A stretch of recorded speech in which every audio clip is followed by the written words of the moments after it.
আসসালামু আলাইকুম। আজ কিছু কথা বলবো। মানুষ বলে সফলতা। একটা মানুষের জীবনে সফলতা বলতে কী বোঝায়? আমি নিজে ভালো থাকবো, ইনকাম করব, গাড়ি নিয়ে ঘুরবো, ভালো স্কুলে কলেজে বাচ্চারা পড়াশোনা করবে, আমি অনেক হাই সোসাইটিতে চলবো। সফলতা বলতে কি এটা বোঝায়?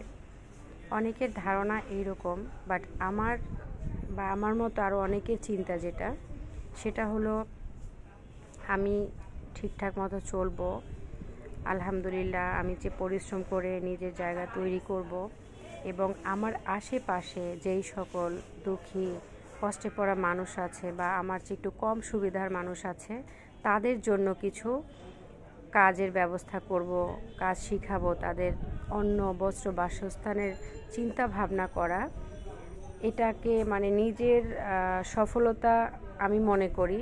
যখন আমার সাথে আরও 5 জন মানুষ আমি ভালোভাবে নিয়ে চলতে পারবো, এটাকে আমার কাছে মনে হয় সফলতা। তো যাই হোক, সফলতার সম্মান আসলে সেটা আল্লাহ কখনো না কখনো দেয়।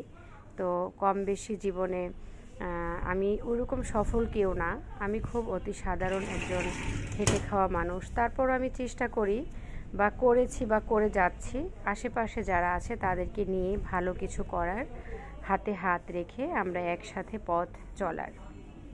আসলে এটা কি আমার কাছে মনে হয় সফলতা।